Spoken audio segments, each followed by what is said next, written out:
Very pleased to present our work at the International Association for the Study of the Commons conference on the Urban Commons in May 2021.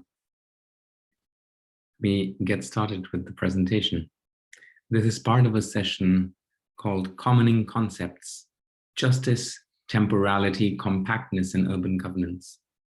And as you can see, we have 4 papers in this session. I'm going to take you through the second of them today. And we use these 4 papers to unpack 4 ways of getting at commoning in urban contexts. This is based on work coming out of a project called Responsive Organizing for Low Emission Societies. I'm Siddharth Sareen. I'm the lead principal investigator for the project roles, and we're happy to be funded by the Research Council of Norway and the JPI Climate Call Solstice. The particular paper that I'm going to talk about now over the next few minutes is called A Matter of Time, Explicating Temporality in Bergen's Car-Free Zone Development.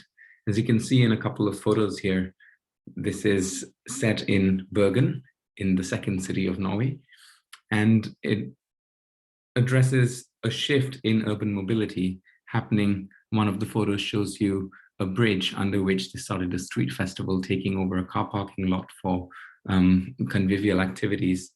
And another photo in the same neighborhood shows the first car-free neighborhood in Bergen, in Molenpris, and people hanging out on a sunny day. But what we're interested in here is understanding the temporal nature of these shifts, and the car-free zones that we address in this paper, which is currently in review, are supposed to take over the suburbs of the city. So they're quite socioculturally distinct spaces to a city center neighborhood. So first, let me take you into the main argument we put forward. We claim that the temporal organization of processes is a key constraint in these sorts of urban developments. And we bring that into a conversation around within science and technology studies around sociotechnical matters and sociotechnical transitions, where Sovacool and Hess last year asked what's not in the box. We answer that temporality is not in that box. As Stanley Blue and colleagues have said, I quote, "Matters of time and timing are routinely abstracted from the social practices and forms of provision on which the rhythms of supply and demand depend." So time matters.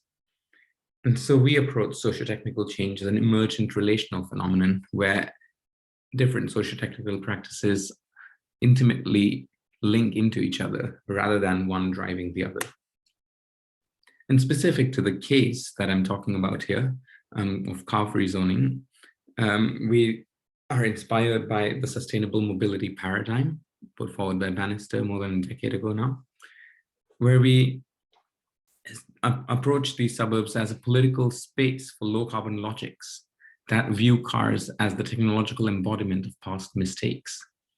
To draw on work by colleagues Harstad and Usland some years ago, they talk about a struggle with the historical layers of planning paradigms that have become materialized in the urban environment. And if we look at some of the temporal trade-offs that happen within this sort of urban planning context in Bergen, then we are talking about trade-offs like time to build sufficient knowledge, impeding project deadlines, and also the timing of other synergistic projects like digging up sewage systems and being able to replace them at the same time as putting in place other shifts in infrastructure. And then also high-level time-bound targets, such as reductions in car parking spaces enforced through federal budgets and policies that aim to move cities towards low-carbon mobility within an ambitious timeline of this next decade. When we look at science and technology studies, or STS, and at the energy, social science, and humanities research on temporality, we can identify 4 temporal frames that I will go into next. These are temporal residues, the temporality, transience, or durability of change, target-based timing, and multiple simultaneous timeframes. Let's unpack that a bit. Temporal residues we say, and here I'll quote a bit from the paper, as Hummels puts it, urban artifacts are remnants of earlier planning decisions, the logic of which is no longer applicable, and which may prove to be annoying obstacles for those who aspire to bring about urban innovation. This builds on a long-running strand of SDS scholarship. Then when we look at temporality, there's work I've done with a colleague, Jakob Grandin, where we, in a paper called What Sticks, explore a range of transient interventions that catalyze over to iterative initiatives that revamp and configure, and to more lasting transition measures that become institutionalized and endure. When we look at target-based timing, we point attention, as Hastad argues, to the fact that future targets can work themselves into present processes of governance, and in this sense can have a carrying power the way that other metrics have done in our governance of nature. So there's a risk that targets delay action, but in fact they can serve the performative function of facilitating more ambitious action than if they didn't exist. Finally, with multiple simultaneous temporalities, we're inspired by thinking at multiple speeds at the same time, drawing on work by Daniel Kahneman, the behavioral economist. And we quote here in a paper by Karasti et al. A decade ago, that long-term material commitments embodied by infrastructure necessitate a continuing design approach towards longer timescales, more diversified temporal hybrids, and collaborative infrastructure development. So let's take this into some of the empirical learnings emerging from our work in Bergen, where we've been doing fieldwork over the past year, the team of 4 people.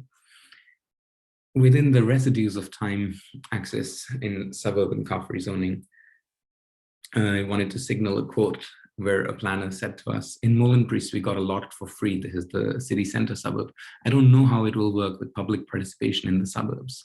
This points to how different neighborhoods have been constructed, both in terms of infrastructure and also in terms of sociocultural reference, quite differently. And these distinctions matter when it comes to infrastructural change. Within the temporality lens, these mobility planners explained that the whole area was being dug up due to water and sewerage upgrades. We could use the opportunity, but we didn't have time for long planning processes. We needed to do something that could be done without asking too much permission.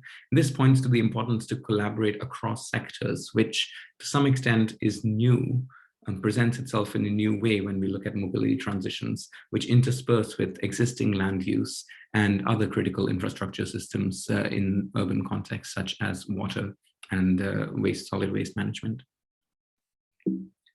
Moving to the next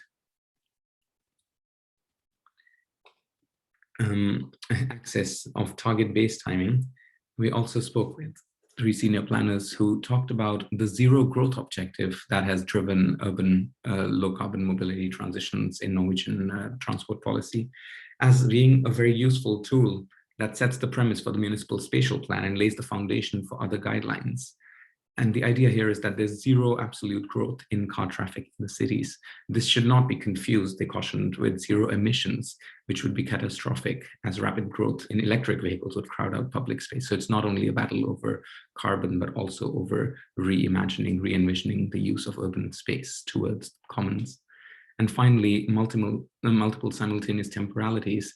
The political timeframes where 30% car traffic is going to be reduced by 2023, and the timeframes of implementation with the suburban pilot, car-free zone, and selection of car-free zones in all suburbs due by the end of 2022 is quite critical because it happens within the current local government.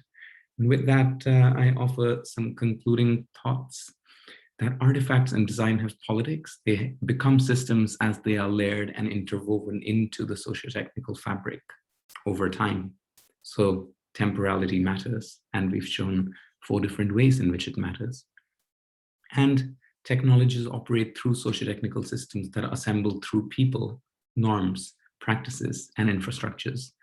For more from the Roles project, do visit our project website, roles.w.uib.no. I look forward to continued engagement on this work and hope that this has been useful in terms of thinking temporally about urban commoning. Thank you.